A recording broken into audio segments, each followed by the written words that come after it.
Bismillahirrahmanirrahim. Assalamualaikum warahmatullahi wabarakatuh. Alhamdulillahirabbil alamin wassalatu wassalamu ala asrofil anbiya'i wal mursalin sayyidina wa maulana Muhammadin wa ala alihi wa sahbihi ajmain amma ba.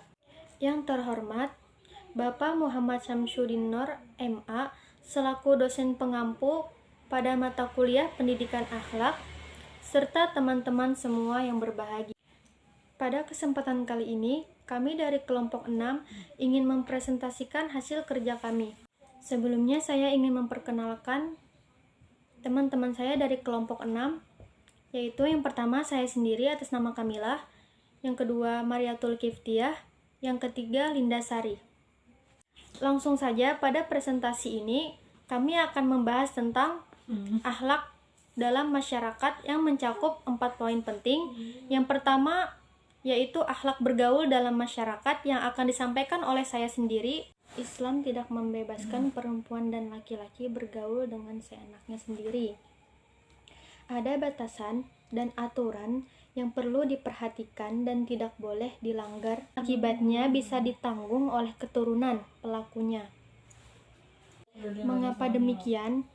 Karena ada bahaya besar jika aturan-aturan ini diabaikan, yakni perzinaan, sebuah dosa besar yang zina juga bisa merusak nasab, resiko pembunuhan pada bayi yang tak bersalah atau bisa disebut aborsi, penyakit kelamin menular, serta penyakit berujung kematian. Berikut ini ada pergaulan dengan lawan jenis yang diajarkan dalam Islam.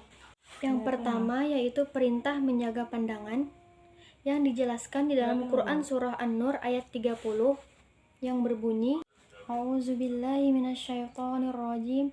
Bismillahirrahmanirrahim.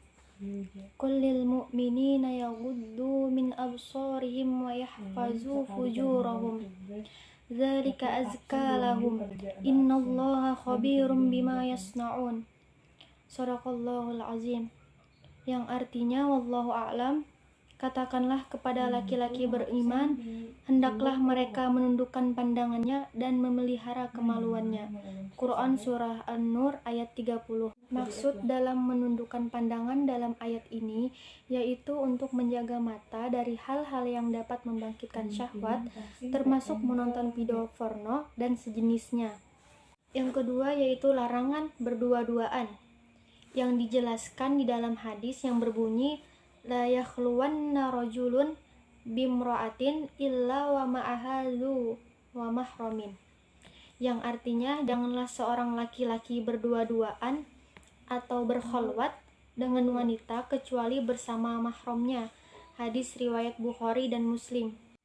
Tidak hanya larangan berdua-duaan secara fisik atau nyata dalam satu ruangan, melainkan juga larangan berdua-duaan dalam chatroom.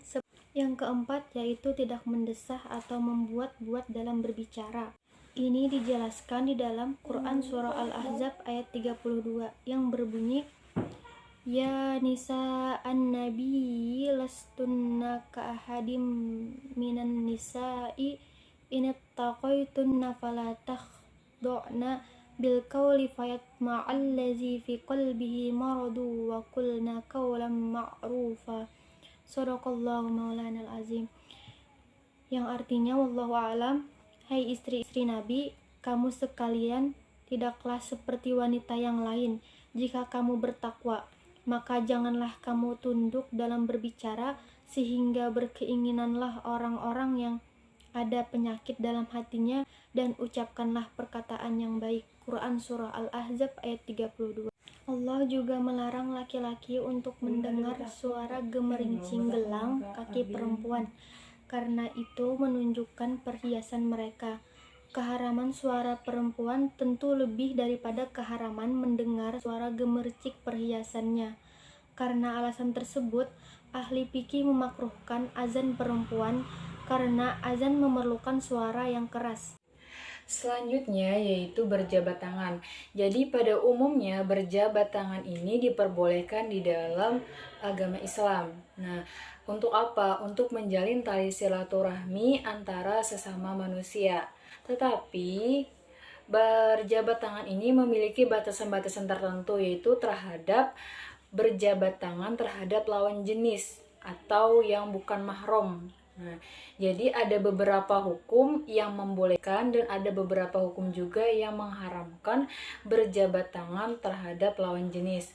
Di antara hukum-hukum tersebut diantaranya yaitu ada yang menghukumkan haram jikalau seorang orang tua sidini tuha sudah. Nah, jadi sidini berjabat tangan dengan kita, misalkannya bukan mahram kita. Nah, itu diperbolehkan dengan syarat ada batasannya. Batasannya itu yang pertama terhalangkan, misalkannya diperbolehkan itu dihalangkan oleh kain. Nah, serta tidak menimbulkan syahwat dan aman dari fitnah, maka itu diperbolehkan. Tapi misalkannya tetap memakai penghalang tadi seperti kain tadi dan tetap menimbulkan syahwat bagi orang tua tadi, maka hukum bersalaman yang asalnya jadi boleh, maka tidak boleh. Nah, selanjutnya yaitu hukumnya itu diperbolehkan, yaitu bersalaman atau musafahah dengan anak kecil yang kayak kenakan tuh. Nah, jadi itu diperbolehkan. Dengan syarat apa? Dengan syarat tidak memiliki syahwat. Apabila memiliki syahwat, maka hukum itu berubah menjadi hukumnya haram.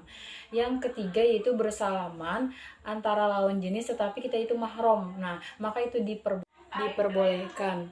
Selanjutnya yaitu bersalaman dengan sesama jenis. Arti sesama jenis sih binian lawan binian, lakian lawan lakian. Nah, itu diperbolehkan. Tetapi jikalau dalam bersalaman bebinian sama bebinian dan lakian dengan lakian itu memiliki syahwat, maka hukumnya itu berubah menjadi haram. Nah, jadi hukum bersalaman ini, itu tidak memandang profesi, walaupun beliau guru atau murid atau miskin atau kaya. Sesuai dengan hadis Rasulullah SAW, yaitu adalah qala Rasulullah SAW, inni usobihun nisa. Artinya Rasulullah bersabda, sesungguhnya aku ya Rasulullah tidak bersalaman dengan perempuan. Jadi dapat kita pahami Rasulullah itu tidak menyentuh tangan perempuan. Artinya beliau tidak bersalaman dengan perempuan, apalagi kita ya hanya sekedar manusia biasa. Jadi bersalam itu memiliki beberapa hukum, ada yang diperbolehkan dan ada yang diharamkan. Kenapa? Karena berjabat tangan ini tadi, bersalaman ini tadi, musafah ini tadi memiliki batasan-batasan tertentu dalam hukum Islam. C. Khalwat dalam pandangan Islam. Khalwat merupakan perbuatan yang dilarang Islam. Dalil larangan khalwat tegasnya disebutkan dalam Al-Quran, menjelaskan persoalan khalwat dipahami dalam Quran Surah Al-Isra ayat 32 yang artinya, dan janganlah kamu mendekati zina, sesungguhnya zina adalah suatu perbuatan yang keji dan suatu jalan yang buruk. Hadis Nabi Shallallahu Alaihi Wasallam menyatakan secara jelas larangan khalwat yang berbunyi, janganlah seorang pria berkhalwat dengan seorang wanita tanpa disertai mahramnya, karena sesungguhnya yang ketiganya adalah setan. Hadis riwayat Ahmad. Ketegasan kalimat hadis itu secara makna berkualitas tinggi. Namun, untuk memahami kajian hadis, kualitas kebenaran keperiwayatan juga harus ditelusuri. Karena kebenaran yang relatif sempurna pada hadis perlu didukung oleh sisi teks atau matan dan periwayat. Dengan dua sisi itu, kebenaran yang diperoleh dalam pemahaman hukumnya akan lebih dibenarkan. Berdasarkan pemahaman itu, kajian fikih terhadap hadis khalwat dikaji lebih mendalam dengan sebuah ketentuan khalwat yang berlaku dalam masyarakat. Dengan melihat kekuatan hadis dalam penentuan hukumnya akan lebih dipertegaskan. Selanjutnya yaitu pandangan Islam tentang ikhtilat. Ikhtilat berasal dari bahasa Arab, yaitu ikhtalata yakhtalitu ikhtilatan, yang artinya bercampur atau berbaur. Menurut istilah, arti ikhtilat adalah bertemunya laki-laki dan perempuan atau yang bukan mahramnya di suatu tempat secara campur baur dan terjadi interaksi di antara laki-laki dan perempuan misalnya berbicara, bersentuhan, dan berdesak-desakan. Ikhtilat ini seringkali disamakan dengan khalwat, padahal keduanya berbeda. Khalwat berasal dari kata khala yakhulu khalwatan, yang memiliki arti menyepi atau menyendiri dalam Ensiklopedia Hukum Islam. Selanjutnya yaitu kesimpulan dari materi ini. Pergaulan dengan lawan jenis merupakan suatu perbuatan yang tidak baik di dalam pandangan agama Islam, karena perbuatan tersebut termasuk suatu yang keji dan hina, baik dilihat dari nilai agama maupun dari tata kehidupan bermasyarakat. Berjabat tangan merupakan perbuatan yang dianjurkan di dalam Islam untuk menjalin silaturahmi, tetapi tidak terhadap lawan jenis. Khalwat, yaitu berduaan dengan lawan jenis. Perbuatan ini sangat dilarang dalam Islam karena bisa mendekati kepada perbuatan zina.